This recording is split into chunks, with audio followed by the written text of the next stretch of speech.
بسم اللہ الرحمن الرحیم۔ جو دنیا میں کہیں اور نہیں ہوتا وہ پاکستان میں ہوتا ہے۔ آصف علی زرداری اپنے آپ کو بڑا ڈیموکریٹک جمہوریت پسند کہلواتے ہیں، لیکن انہوں نے بھی چور دروازے سے ایوان صدر جانے کا فیصلہ کر لیا۔ اگر ایک دو دن انتظار کر لیا جاتا تب بھی انہوں نے صدر منتخب ہو جانا تھا۔ کس طرح سے اسمبلیاں منتخب ہوئی ہیں، قومی اسمبلی میں کیا کچھ ہوا ہے، کس طریقے سے فارم 45 47 کا ابھی تک تنازع چل رہا ہے۔ صدر آصف علی زرداری صدر بننے کے لیے بڑے بے چین نظر آئے۔ اعلان کر دیا گیا کہ 9 مارچ کو انتخابات ہو جائیں صدارت کے۔ آج انتخابات صدر کے لیے کہہ رہے تھے کہ 400 سے زیادہ ووٹ حاصل کریں گے، 400 نہیں 500 ووٹ حاصل کر لیں تو پھر بھی آپ کیا کر لیں گے، کیا نیا کارنامہ انجام دے دیں گے، کیا تیر مار لیں گے۔ چور دروازے سے اس لیے کہا جا رہا ہے کہ ابھی تک خصوصی نشستوں کے حوالے سے فیصلہ نہیں ہوا۔ پشاور ہائی کورٹ کا اس حوالے سے فیصلہ کچھ اور ہے۔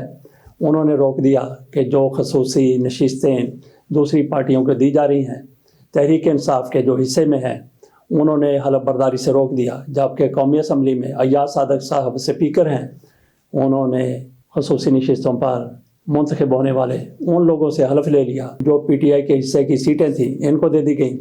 ادھر پنجاب ہائی کورٹ میں بھی یہ معاملہ آیا، لاہور ہائی کورٹ کی طرف سے۔ یہاں پہ نرالے فیصلے عموماً ہوتے ہیں اسلام آباد ہائی کورٹ کی طرح کہ میاں نواز شریف کو پاکستان سے باہر جانے دیا جائے۔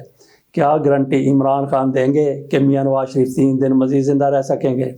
اللہ کرے وہ تو جنرل ضیاء الحق کی زندگی بھی گزار رہے ہیں۔ جنرل ضیاء الحق نے کہا تھا کہ میری عمر نواز شریف کو لگ جائے، اور جنرل ضیاء الحق کی عمر نواز شریف کو لگ گئی۔ جنرل ضیاء کی دنیا سے چلے گئے۔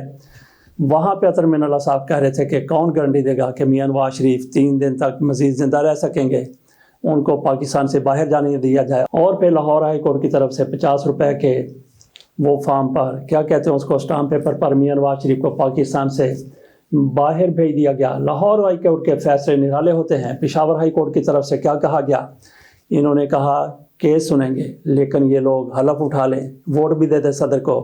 اور سندھ ہائی کورٹ میں کراچی میں وہاں پہ کیا کہا گیا، وہاں پہ بھی ایک الگ فیصلہ ہے۔ انہوں نے کہا کہ یہ لوگ جن کو تحریک انصاف کی خصوصی نشستیں دان کر دی گئی ہیں، عنایت کر دی گئی ہیں، نوازش میں دے دی گئی ہیں، وہ ووٹ تو دے سکتے ہیں لیکن وہ ووٹ گنتی نہیں ہوگے، اور پھر وہ ان کو بھی حلف لینے کی اجازت دے دی گئی۔ تو یہ ہماری ہائی کورٹس کی صورتحال ہے۔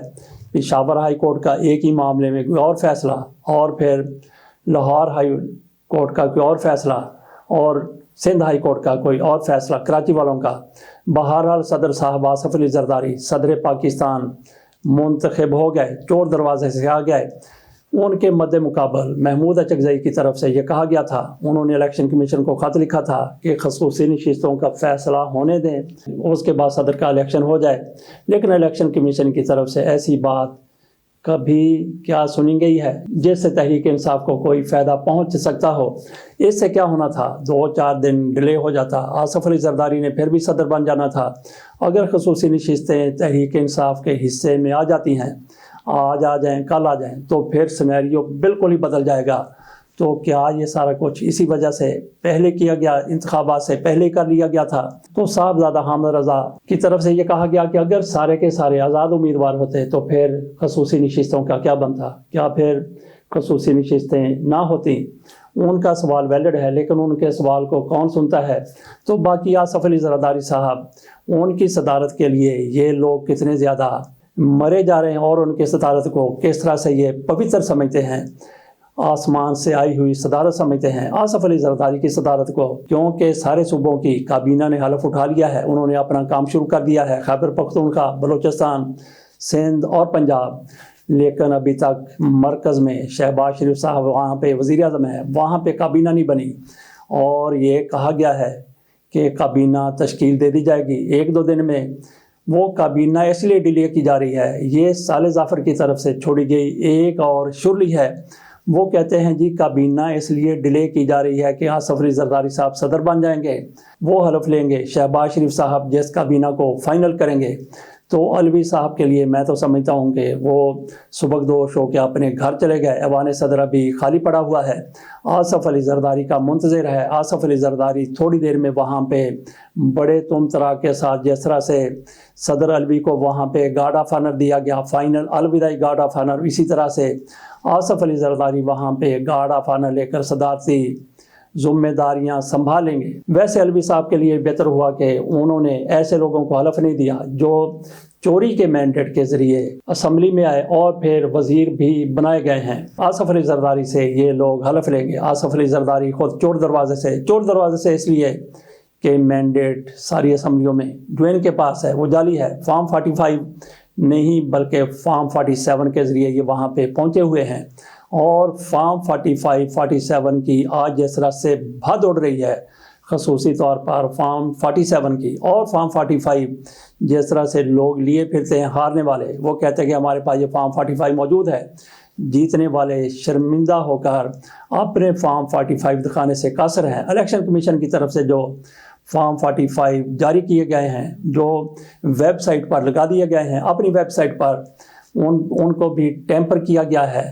سارے ثبوت سامنے آ چکے ہیں. تو معاملہ جب بھی عدالت میں جائے گا تو کیا ہوگا؟ قاضی فیصل صاحب کے پاس جائے گا، وہ کہیں گے کہ تھرو پراپر چینل آئیں، ٹربیونل میں جائیں، اور اس کے بعد ہائی کورٹس میں جائیں. اور ہائی کورٹس میں اگر اسلام آباد ہائی کورٹ میں معاملہ چلا گیا تو پھر اس کا کیا بنے گا؟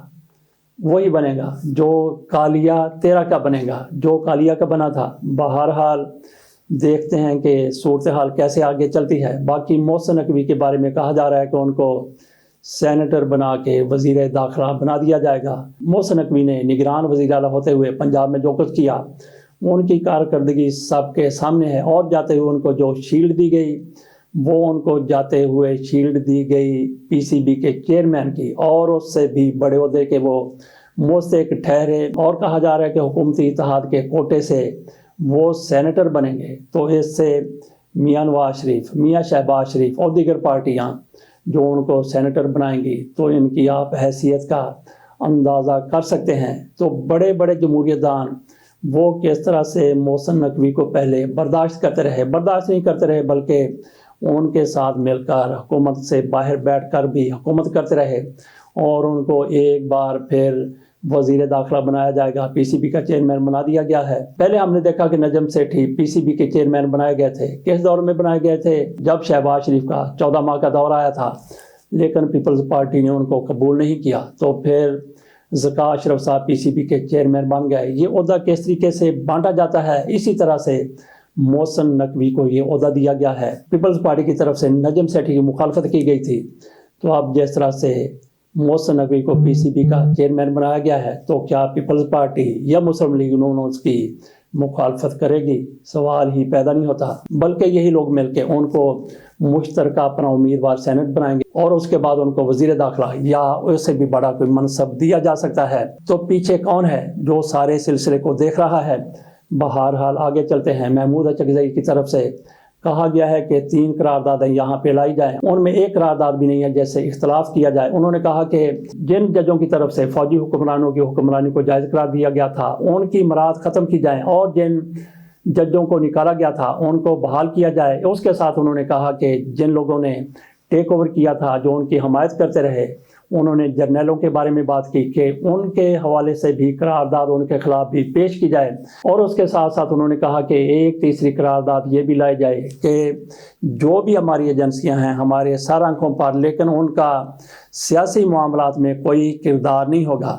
یہ تینوں قراردادیں ایسی ہیں گو کہ انہوں نے جو الفاظ وہاں پہ استعمال کیے، اچکزئی صاحب نے بڑے سخت الفاظ تھے، وہ استعمال نہیں کیے جانے چاہیے تھے. لیکن قرارداد جب بھی آئے گی، انہوں نے کہا کہ مسلم لیگ نون بیٹھ جائے، پیپلز پارٹی بیٹھ جائے، اور عمران خان کی پارٹی بیٹھ جائے، ان کے پارلیمنٹرین بیٹھ کے قرارداد فریم کریں اور اس کو پھر قومی اسمبلی میں پیش کیا جائے. اچکزئی صاحب کی طرف سے یہ جو قراردادوں کے بارے میں کہا گیا ہے، اس سے اختلاف نہیں ہو سکتا کیونکہ ساری پارٹیاں ایسی بات کرتی رہی ہیں. لیکن اب ہو سکتا ہے کہ ان کی طرف سے ان قراردادوں کی حمایت نہ کی جائے. بہرحال دیکھتے ہیں معاملات آگے چلتے ہوئے آگے پھر کیا بنتا ہے. ادھر انصار عباسی صاحب، اس کو آپ خوب سے باطن کہہ لیں یا پھر خباثت کہہ لیں، دونوں میں سے جو بھی آپ کہہ لیں وہ سامنے آئی ہے. ان کی طرف سے گھر بیٹھے بیٹھے شاید انہوں نے یہ محسوس کیا کہ تحریک انصاف کو شاید ان کے لیڈروں کو کوئی ریلیف مل رہا ہے, ان کو کوئی ریلیف مل سکتا ہے.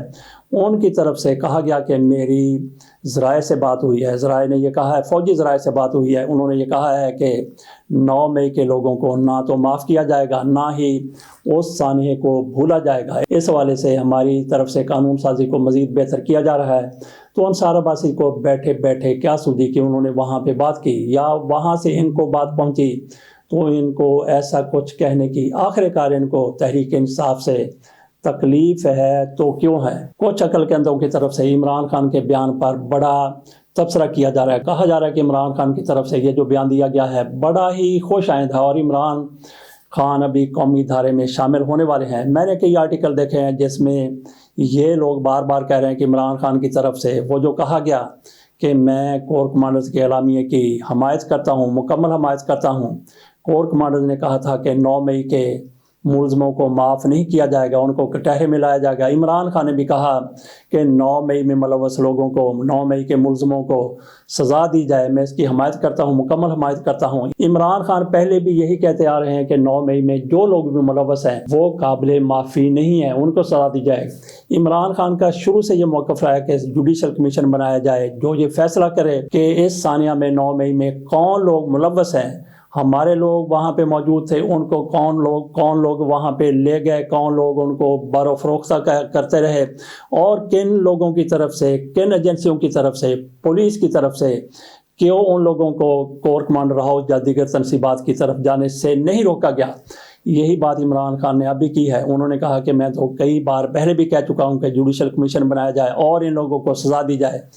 اس میں نئی بات کون سی آ گئی کہ فوری طور پر یہ کہا جانے لگا کہ عمران خان نے جو کہا ہے قابل تحسین ہے. انہوں نے کہا کہ 9 مئی کے لوگوں کو کٹہرے میں لایا جائے, ان کو سزا دی جائے, واقعی سزا دی جائے. لیکن عمران خان کا وہی مطالبہ ہے, وہی شرط ہے کہ جوڈیشل کمیشن بنایا جائے, تحقیقات کی جائیں کہ اس سارے پس منظر میں کون تھا, کس کی طرف سے یہ سازش کی گئی. عمران خان کہتے ہیں کہ یہ کہیں اور سے سازش بنائی گئی تھی, کہیں اور سے منصوبہ بندی کی گئی تھی, ہمیں صرف بدنام کرنے کے لیے سارا ڈرامہ رچایا گیا تھا. تو کیا کمیشن بنے گا؟ جن لوگوں کی طرف سے عمران خان کو خراج تحسین پیش کیا جا رہا ہے پھر وہی جواب دیں کہ کیا کمیشن بنے. اس کے ساتھ اجازت دیجیے, اللہ حافظ.